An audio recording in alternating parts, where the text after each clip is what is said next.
Welcome to Summit University. Today our guest is Steven Acuff. He's a best-selling author and lecturer on health and diet in Europe and the United States. Mr. Acuff specializes in the macrobiotic diet. He is an instructor at the Cushy Institutes in Massachusetts and a nutritional counselor at a medical clinic in Germany. He is also director of a macrobiotic center in Sweden. Mr. Acuff is here today to talk about Oriental Diagnosis. This hour I wanted to continue with our examination, health evaluation of our participants up here on stage so everyone can take a look at them and see what they would say about their conditions. And I've also had the request that I answer some specific questions.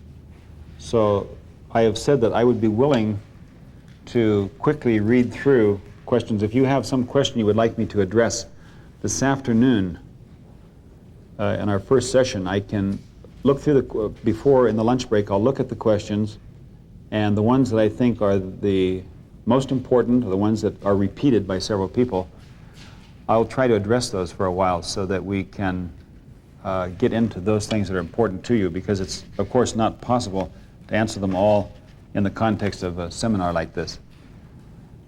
So that's a possibility. Just drop them up here at the end of the session today before we break. Okay, so let's go right into our next session, which is dealing with the practical side of diagnosis. During the break, I spoke to one young woman who has several things going on which were not possible to really talk about in the break. So I told her we'd just take her up here now and we'll see what we think of her condition and maybe we can learn some new things. So would you like to come up?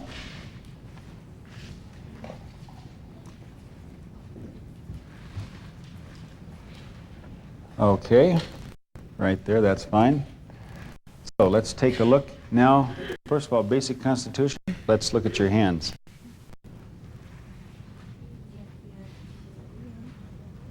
So in general, I hear the word coming out more yin. Goes a little more towards the inside here. Let's check your lifeline here. Lifeline is not bad. You can see, if you're sitting in the first row, you can see that there's a very clear line. So she has potential for good health. Let's take a look at these earlobes. Okay, a bit there, but we'd say kind of in the middle somewhere. Now, just looking at her, I'm sure I'll be able to feel her vertebrae. And in fact, I can. And it's very soft. Not too soft, it feels okay here. It's very easy to slide my hand under the shoulder blade. Check your Achilles tendons here. Not too bad, a little bit puffy, but not too bad. So, let's take a look then at her face. We've decided that she has a yin constitution. Being tall, that's a pretty good giveaway anyway. What things strike you when you look at her? I hear some people saying it, it's shoulders. See, really, even though it's fairly soft here compared to some of the hardness we've seen in other people, this looks a little weak, doesn't it? She doesn't look like she's got that stability. Remember in our previous session talking about this having resources, you know, for life. She looks like she doesn't have that excess, that inner contact to her own resources, her nutrients. Now, what other things would you see here, looking at her?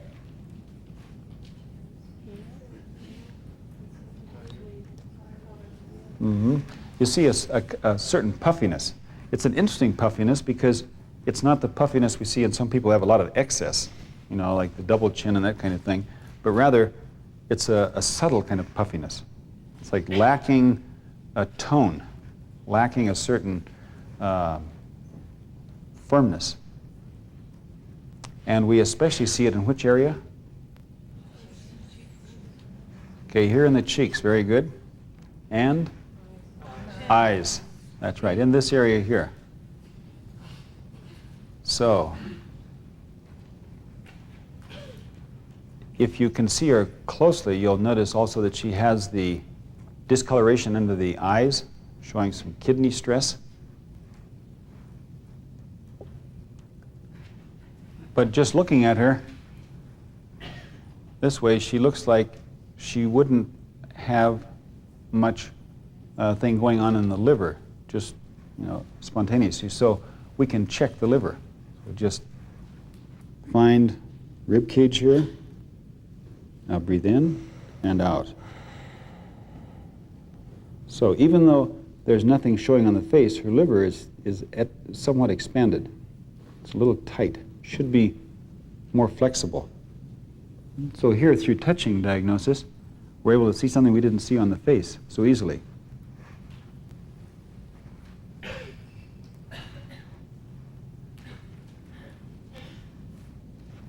Is your menstruation in order? Mm-hmm.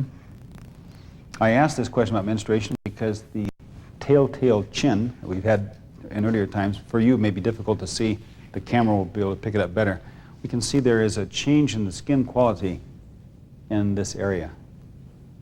She also has a tendency to these pouches building at the ovaries. So again, many young women today are experiencing problems in this area, and it's a reflection of a general imbalance in their health, because it's the barometer of health. So she has a more yin constitution. She also has a more yin condition. So it's pretty clear what she should do, seen from this perspective. She should direct her food more towards the yang side. In other words, grains, the emphasis on root vegetables, especially sweet vegetables. This area here is showing spleen weakness, and if you look up close, you can see what we would also call in the pancreas area. She's got spleen-pancreas disturbances. Sweet vegetables are the best way to deal with that. And also a sweet vegetable drink, which you make by just chopping sweet vegetables very fine and cooking them and drinking the water, the cooking water. So sweet vegetables are an important part for her getting that nourishment she needs, but just sweet vegetables will be a little too slow, so the other is better. If she finds herself attracted to sweet things, this is not good for her to take sweets. Even balanced kind of sweet, like malt, grain malt sweeteners, rice malt, barley malt, even these grain sweeteners, for her, should be taken at a minimum, but it should be the amount she needs to be comfortable. We have to go this middle way between optimal and realistic. That's always our purpose. So, if she now gets a strong craving for sweet, which vegetable has the fastest sugar? Carrots. Carrots are the fastest. Squash is also pretty good. Parsnips are good. Parsnips are almost as fast as carrots. So those are great vegetables, but also now and then maybe drinking a small cup or glass of carrot juice, freshly pressed carrot juice, could give her that sweetness that she's looking for and will enable her to stay away from these stronger sweeteners. Makes my blood sugar go wild. Oh, does it? Makes it go wild? Blood sugar. Yeah, well, you look like you would have some blood sugar problems. The purpose I had in recommending that was if you find yourself attracted to other things which bring on strong blood sugar ups and downs, that would be a replacement. If you, in your own experience, find that doesn't work, of course, then the advice you wouldn't take, because in the end, your own experience will decide it.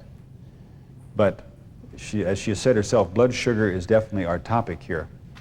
And when you look at her, she looks like, she needs some kind of extra energy. She looks like depletion, like depleted energy.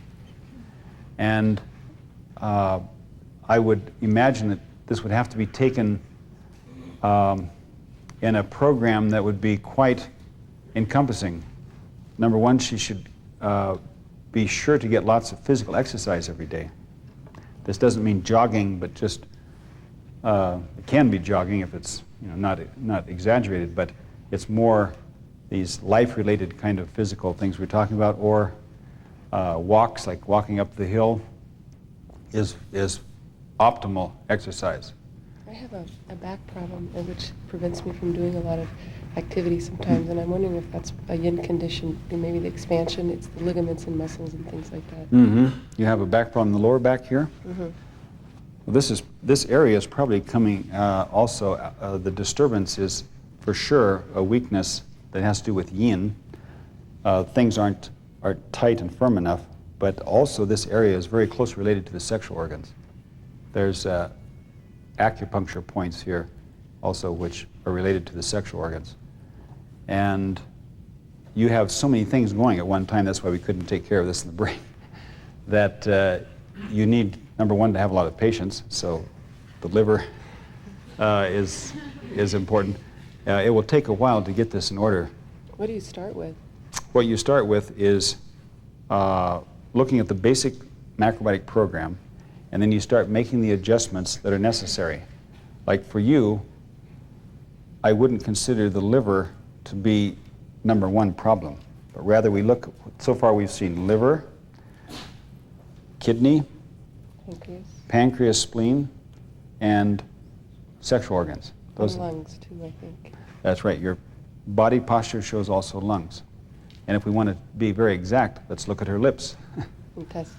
That's right, the intestines, because part of the problem with your wrong posture is not only weak lungs, but you have a tendency, this is like kind of just going out here, and this may also be giving you some of that back problem. It's partly the sexual organs, but also the intestines. And it's just, like if I... I'm going to turn sideways. No, okay, yeah, turn sideways, that's fine. You see that? With her body posture?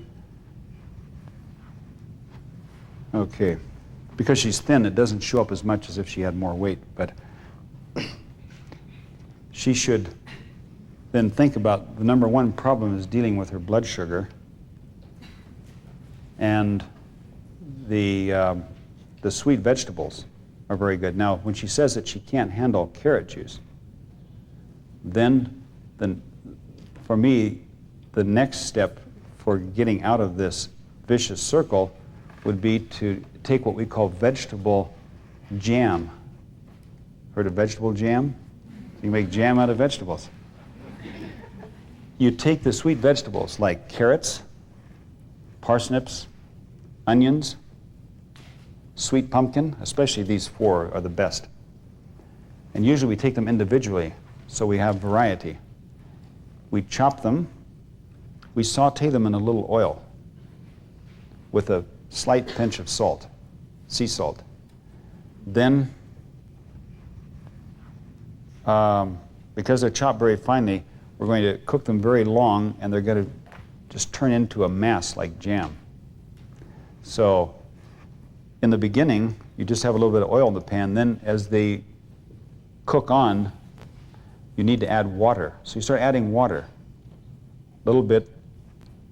If you add a lot, it doesn't get sweet, so you just want to have it simmer with a little bit of water. So it's almost like frying in water, just having a little bit of water, and this mass of vegetables just becomes more and more like jam, and the longer you cook this, the sweeter it becomes. So after 1 hour, it's pretty sweet, and after 2 hours, it's really sweet. For people who don't eat sugar, it tastes almost as sweet as fruit. So, because it cooks so long, it is a kind of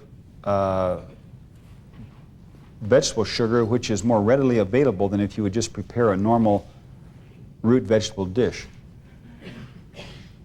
But on the other hand, it's not too fast. It doesn't go as fast as with the juice. As you may know, when you take the fiber away from vegetables or fruits, you accelerate the sugar absorption. That's why we take something like carrot juice if we feel we're having a hypoglycemic crisis. Now for her, it doesn't work because she's so unstable that it just brings her totally out of balance, I right? crave chicken and protein when I'm having a blood sugar crisis.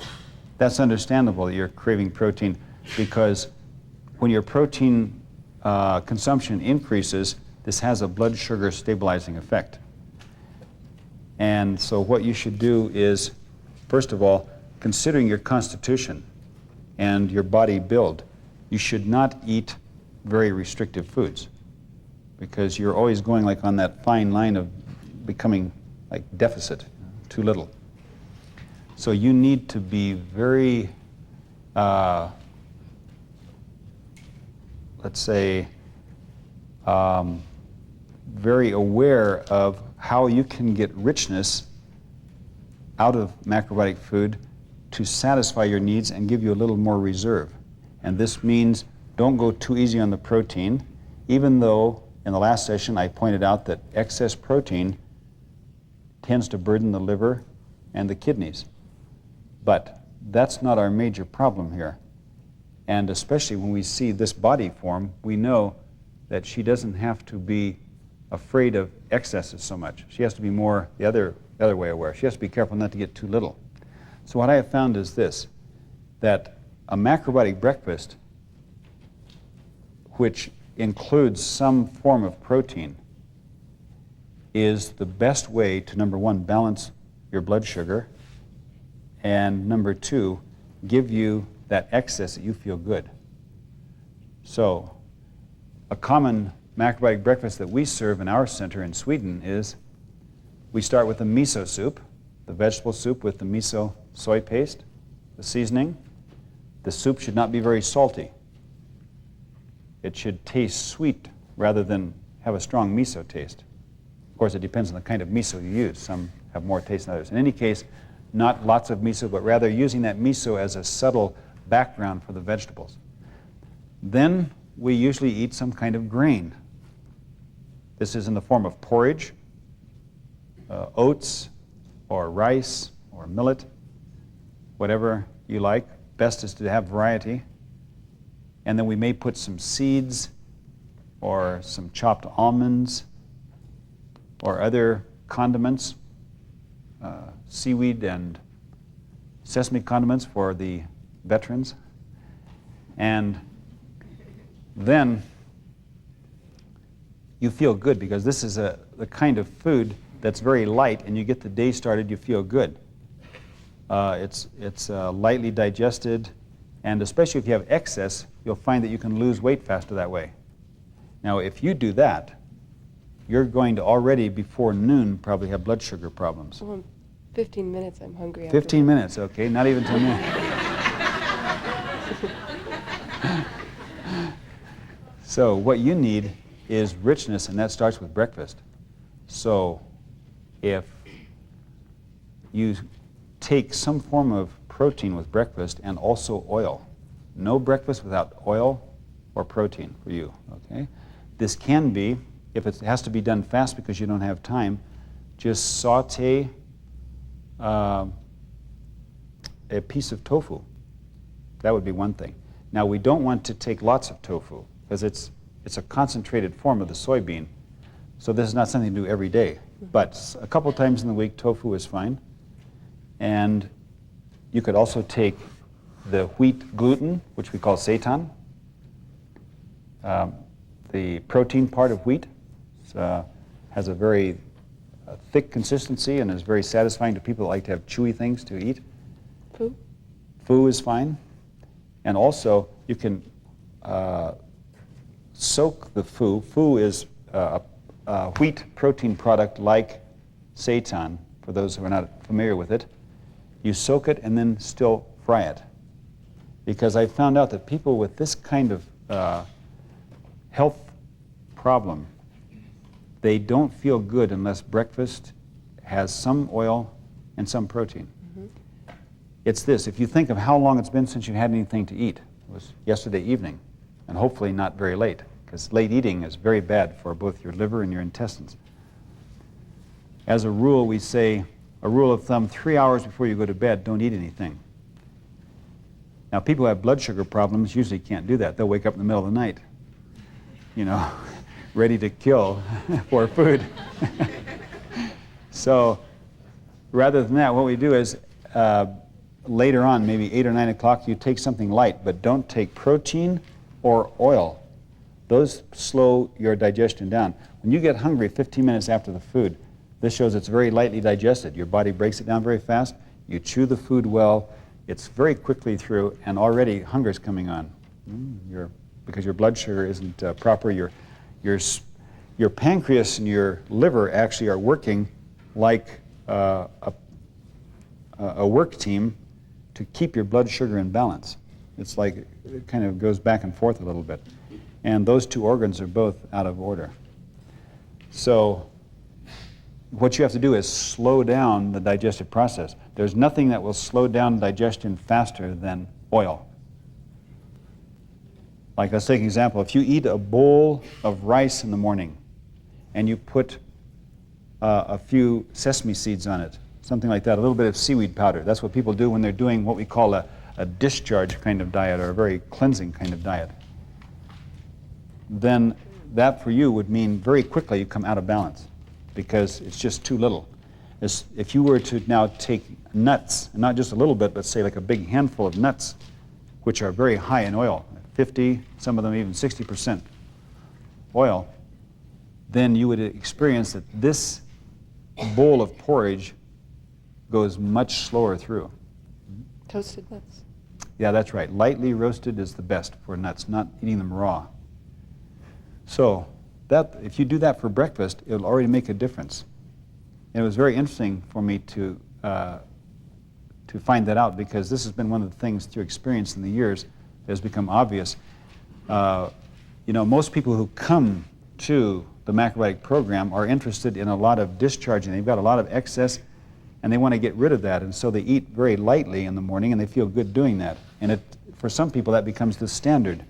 But for you, that's totally the opposite, because you don't need that. You need the richness. Now, a person who's trying to lose weight or get rid of excess, like we've seen, let's take a look at your arms, just show this. Say we have no problem here taking the skin off the arm like we saw before. Like she doesn't have this excess fat layer. Because you don't have that, you don't have to worry about this discharge phase, but rather just getting those foods that are nourishing. And when the protein and oil levels go up, you'll feel that your blood sugar stabilizes. And when the blood sugar stabilizes, once that problem is dealt with, then I deal with another organ? That's right. And while we're stabilizing the blood sugar, we do this. For breakfast, maybe you'll also, as a sweetener, take some of this vegetable jam. Maybe for today we're having carrot jam. Delicious, huh? Carrot jam. And then you can make it for 3 or 4 days at one time. And then, you know, you get tired of this if it's always carrot jam. You know, that's the standard every morning. So the next time, it's onion jam. You put it on bread?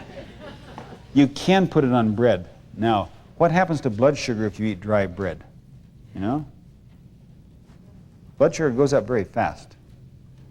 Bread is not optimal for blood sugar problems because it tends to go up and down a lot. It's interesting if you look at the studies that have been done. If you eat buckwheat, like buckwheat for breakfast, first of all, it's very alkalizing. It's actually not a grain, buckwheat. Grains in general, with the exception of millet, are more acid-forming. Buckwheat is alkaline-forming. So if you have buckwheat for breakfast, you have a very slight rise in your blood sugar. So people who are really prone to strong fluctuations in blood sugar, when they eat buckwheat, it just doesn't rise that much. Rice is a little bit more. Then when you eat bread, you get it more like this, going up fast. Now, if you steam the bread, steaming means we put the slices of bread in a vegetable steamer with a little bit of water, and just for a few seconds, we let the steam of boiling water go through the bread, and it makes it lighter. It can even remind you of a fresh baked bread. Now, if you go to answer the telephone while this is happening, you'll come back to a soggy mess. So the art of this is getting just the right amount of steam. Then studies have shown that blood sugar increase is actually more like this. So you want to be careful just eating bread that way. And also cut the crust off the bread, because that will also create more upward. It's interesting. Do you know how potatoes go when you eat potatoes? These lovely nightshades? Very strong upward. It's kind of interesting that people like to eat potatoes with meat. You know, the standard diet is potatoes and a meat dish, because meat will tend to suppress your blood sugar.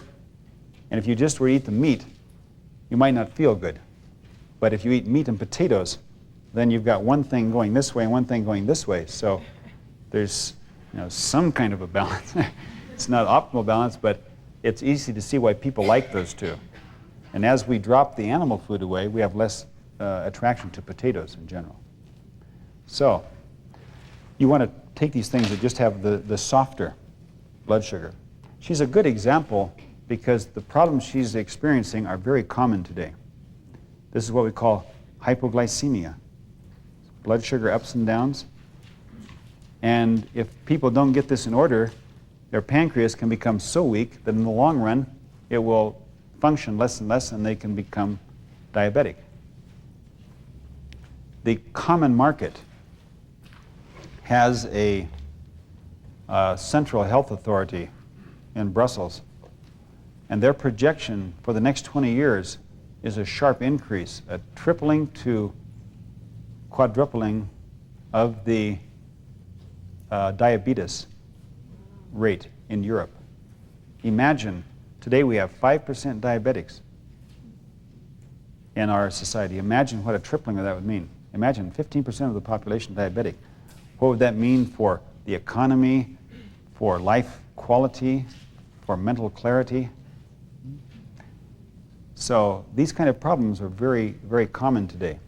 The pancreas is being pushed beyond its limits. So you take the vegetable jam and have that. You can also take it on rice cakes, if you like rice cakes. Mm-hmm. But rice cakes, of course, are very light kind of food. They're 90% air, so they're not real nourishing food, but they're kind of a nice thing to complement the meal. So you can have that. Or you can put it directly on the grain. So with that as breakfast, then you will probably want to have snacks in between, because blood sugar problems require more meals during the day and smaller amounts each time. So try to get into a pattern. What works best for blood sugar is that you get a rhythm going. And it doesn't matter what that rhythm is, but just keep that rhythm day after day, because your body will just click into that and you'll have an easier time getting over it. Okay? So then lunch should also be rich. You should also take some form of protein and some oil. Okay? Then in the afternoon, maybe a snack. The easiest snack is just to eat a second portion of lunch. People don't have time to do a lot of cooking and fixing a snack in between. If you're rushed, just eat leftovers. Because our food is, even though we include oil, it's not oily food. It's not like that we've fried things in butter. How interesting is that to eat as leftovers afterwards, But if you are using oil, it's very, very nice, to eat those leftovers. Sometimes, especially in the summer, you don't even have to heat them, because you're chewing them 50 times, so they're warming up in your mouth anyway.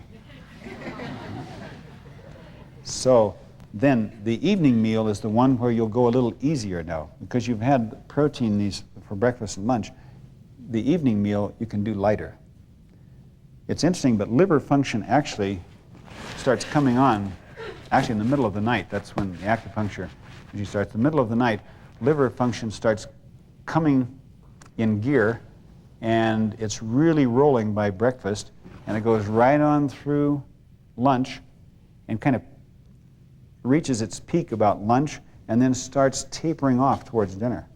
That's why some people feel when they eat a big meal, say 6, 7 in the evening, it doesn't feel good. They feel like it kind of just sits there because the liver is starting to shut down to take its rest phase, and then in the middle of the night it'll start coming on again. So that's why you would try to put the emphasis of your food to the earlier part of the day. That'll also give you the blood sugar for the day, so for your activities. So once you've got this problem of blood sugar under control, then you can start thinking about, I would say, kidneys. Because when I just experience you here as a vibrational pattern, that makes sense? It's like this thing I had before, like the kidneys. It's like to me, she really needs this dynamic force to get going. You know, it's like instead of moving forward in life, it's being held up by weak kidney energy. So to really get that going, the next phase would be the kidneys. Now, we have a very wonderful way of heating the kidneys up, and that is ginger compresses. And many people are aware of those. You can read about them in macrobiotic books, but it's very easy. It's just using fresh grated ginger root, which you let steep in very hot water, but not boiling water, until the water cools off so it's tolerable for the skin. And then you put towels in this ginger water and apply those to the kidneys. The ginger sends the heat very deep. If you just put a hot towel on, that's nice, but it's more a superficial kind of warming. When you put ginger compresses on, it goes very deep. Some people who do ginger compresses daily start smelling like ginger out of their mouth because the ginger goes so deep that it then is discharged again. So you might try that sometimes during the week, maybe 2, 3, 4, even 5 times a week. You can see what works for you. A nice time to do it is in the evening because it's very relaxing. You sleep well afterwards. So that would be a good complement. See, she's a good example here because we have so many things. We go just from blood sugar right into the kidneys. So Anything else for dietary-wise for the kidneys? what do we do dietary-wise for the kidneys? First of all, let's keep in mind that the kidneys are the central focal point for our mineral balance. And when our kidneys are weak, we've generally got mineral problems. I think I've got mineral deficiency. I would think that you've got mineral deficiencies too. And so seaweeds. But I can begin that right away. Oh yeah, actually you see, you can do this simultaneously. We're just kind of putting priority on that. We're talking about these things. There's nothing wrong with doing 2 things at once. I think we got in more of this idea of doing that first when we're talking about the liver, that because your liver is also somewhat expanded, that if that was the only thing bothering you, then we would say let's go easy on the protein and oil for a while and try to clear that up. But because we have conflicting things here, we have to take priorities. And your liver is not the major thing here, but rather the blood sugar, and then secondary is kidneys. And then, of course, lungs, this posture. So for the kidneys, seaweeds, and we do it in different ways. We take seaweed dishes. And I hope everyone is aware of these names of these seaweeds because most of them have Japanese names. And sometimes when I'm doing counseling, I start mentioning these Japanese seaweeds, I can see myself losing the person. You know, he's like, his eyes are beginning to go off to a distance. When I say arame, isiki, kombu, wakame, nori, these are Japanese seaweeds, but they're very good, very tasty. Now in the U.S., there are also good seaweeds. There's American wakame, there's American kombu. Most people tend to prefer the Japanese kombu, but you don't have to have Japanese seaweeds. Ireland has dulse, and just take whatever ones you like. But in any case, everyday seaweeds. Every meal? Not every meal, and the portion should not be a lot. So what it is the frequency is often every day, not necessarily every meal, and sometimes taken in the form of condiments. That's either sesame seeds mixed together with seaweed powder. The favorites are kombu and wakame. Or if you like the taste of seaweeds a lot, you can do it without the sesame. Some people find the taste of seaweeds by themselves to be too strong. They like it made more gentle, let's say, through the sesame. Then doing some side dishes. I would say about 4 or 5 times a week you take a real side dish of seaweeds. Our favorites are isiki and arame. Those two. And is a liquid mineral harsh on the kidneys, the kind they sell in health food stores? well, the problem with taking mineral concentrates is that your body doesn't take them up so well. Your body is very wise, first of all. It's very selective and only takes things in a certain context. Some people will take iron pills. They'll take iron pills, which are very big, and no matter how many they take, they just don't get their iron up. But the body's just not accepting that. The body will only accept it in a certain context.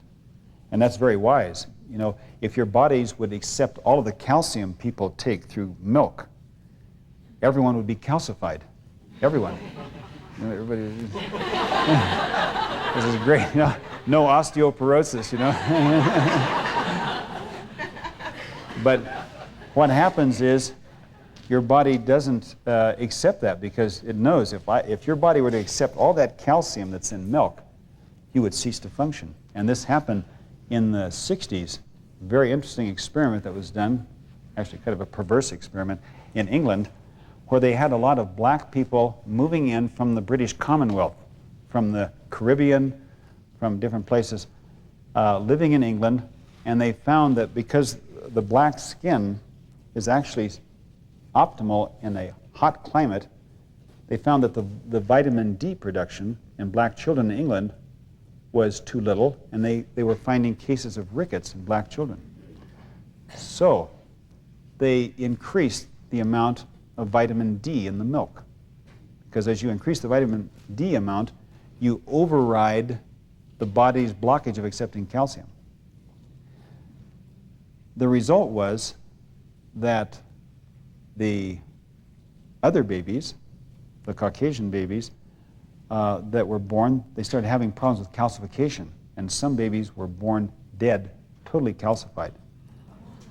And they immediately, when this happened, understandably, they reduced radically the units of vitamin D they add to the milk again.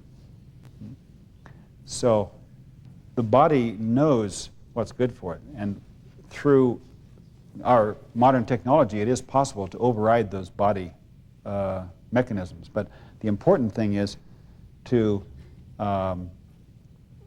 just always use common sense and think like, how does nature give me minerals? One way is seaweeds. Another way is green wild vegetables, like dandelions. There's nothing better than dandelion leaves. If you've got them, you know. Some people are out spraying poison on them, trying to get rid of them. They have no idea that this is one of the greatest gifts that we have is the dandelion. Not only the leaves, but also the roots. And if your friends have gardens and they don't like them, then you can go over and harvest them. They'll be happy. You take their dandelions, you get stronger from it. Now, some of wild plants do have high amounts of oxalic acid. So it's good to check in books about wild foods foraging and see which wild plants are high in oxalic acid and which aren't. Dandelions are not high in oxalic acid, so they work fine. But that kind of mineral-rich food. Now, dandelion leaves don't taste particularly tasty to many people because they're bitter. What gives the bitter taste? Minerals, very good. So,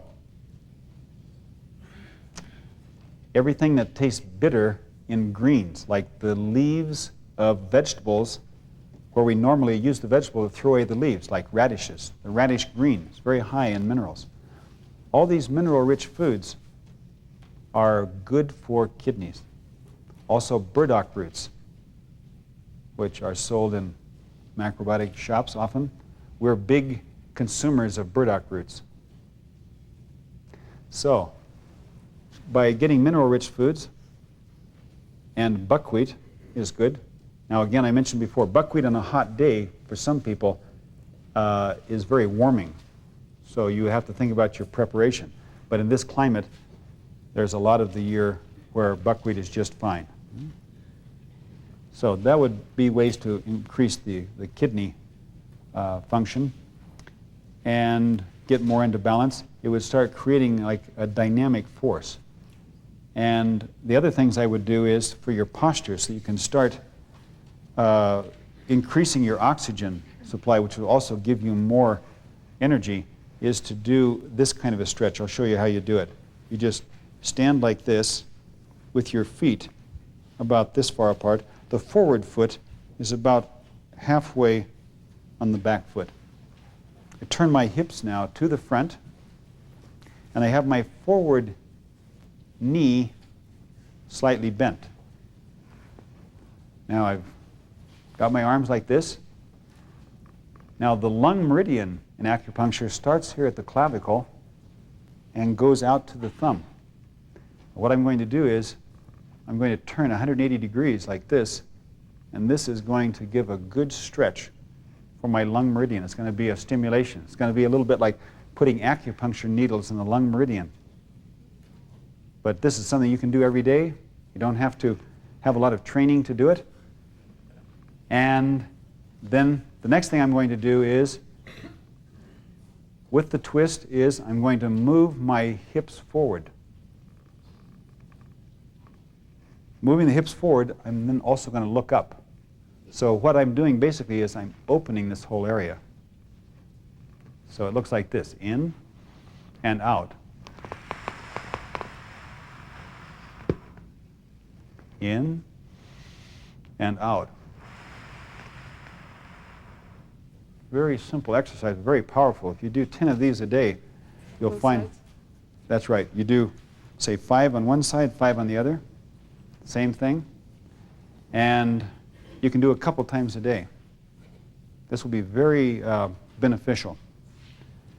Now, just to caution you when you're doing this, I teach this sometimes as part of seminars, not only this but other exercises for health. And I see again and again the major mistake people make when doing this is they don't move their hips forward, so they do this.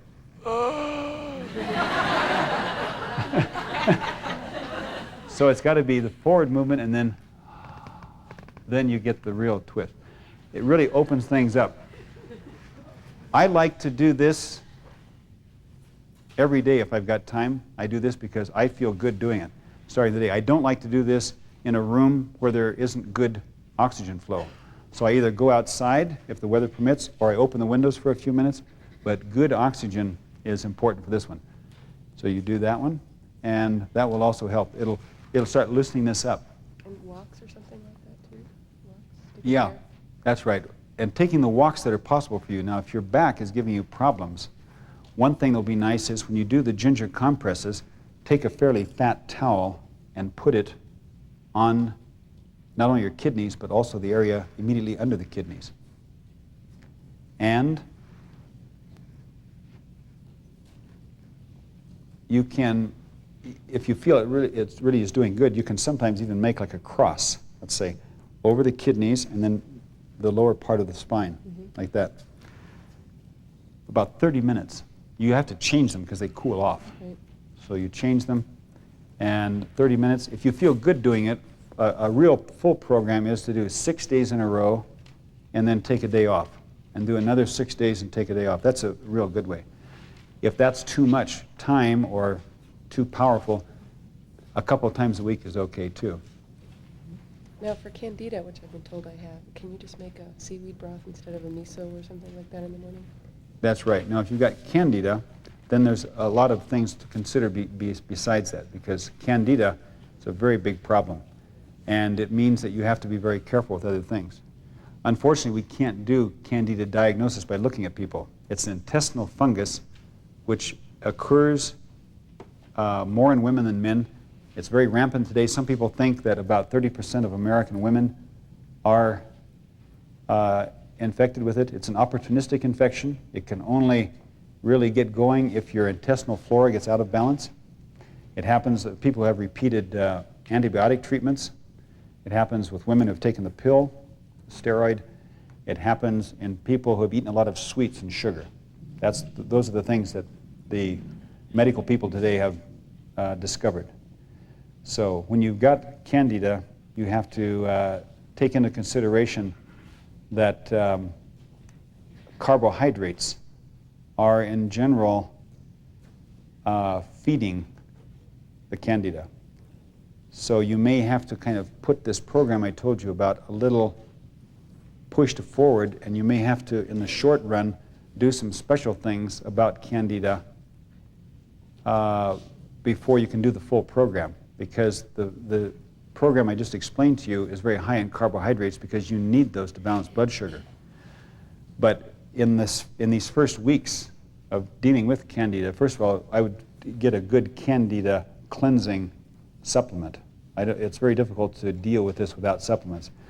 Acidophilus is very important for replenishing the acidophilus in the intestines. And then you have to eat more protein and oil, because those don't stimulate candida growth as carbohydrates do. So one carbohydrate is the vegetable jam. So very good for balancing blood sugar, but you may find that you get bloating or discomfort or digestive problems when you take it, because candida feeds on that. So my experience is, as an average, about 3 or 4 weeks is all that's necessary to get candida behind you if everything else is in order. Like not too stressed. If you get stressed, it will reduce your immune system again, and then you'll be back in the problem. So you have to try to keep your workload at something that's tolerable, not too much. So also, I think for her as an example here for you is very good, because I'm often asked about candida. In the clinic in Germany where I work, we have anywhere from 50 to 60 patients who choose the macrobiotic program, and at any given time there's anywhere from 5 to 10 of those who have to have special candida food, because it's just not possible for them to eat carrots and sweet vegetables, because the carbohydrate content is so high that they don't get over the hump. So they have to reduce carbohydrates. That means actually the sweet taste in general is pretty much reduced. Protein doesn't taste sweet. Carbohydrates taste sweet. So it's doing without sweet. No fruit, no sweeteners. And then usually after 3 or 4 weeks, they get that behind them. They're taking more of these other kinds of vegetables that don't taste sweet, like kale and burdock roots, and there's many others. In any case, taking these kind of vegetables, and then gradually you can start in again. It's okay. We don't take fermented foods like miso during the time we have candida, because in the first phase, these fermented foods will tend also to accelerate candida growth. So it becomes a more boring kind of food, but it's something usually that goes over. If you have a clear line of what you're doing, it's over in a couple of weeks, and then you can expand it again. Usually the miso is the last thing we reintroduce. The sweet vegetables can be reintroduced earlier, and then we go into the other. So, got a pretty thorough counseling session today, huh? Okay. Thank you. Okay.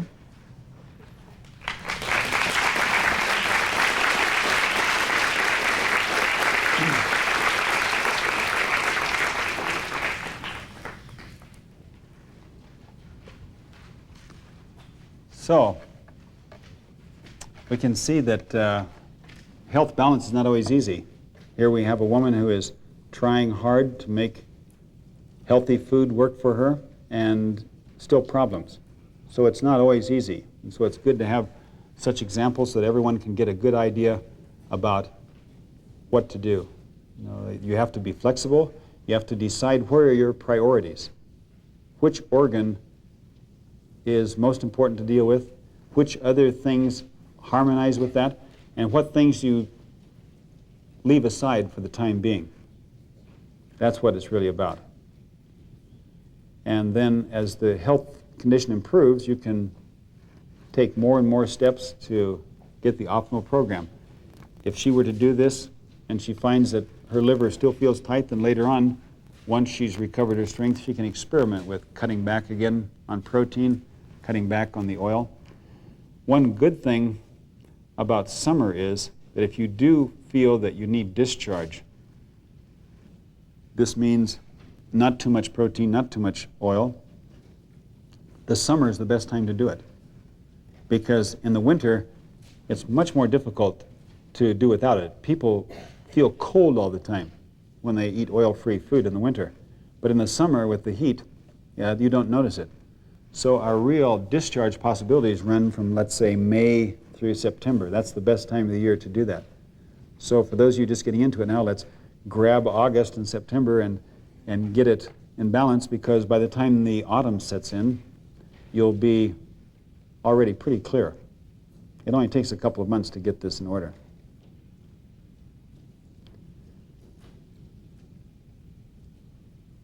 If you work diligently at this and always learning from mistakes, that's how we learn. So you'll do things sometimes and you'll react. You may discover that eating certain foods, like one example is the carrot juice. You take the carrot juice and you just go, no, that's not good for me. Make sure you have a good memory and make a note of that. Biggest problems are people don't have a good memory. And they have to be given the signals from the order of the universe again and again. Like, why did I eat that sugar? I know, I feel lousy when I do that, but you forget again. It looks so tempting and so delicious.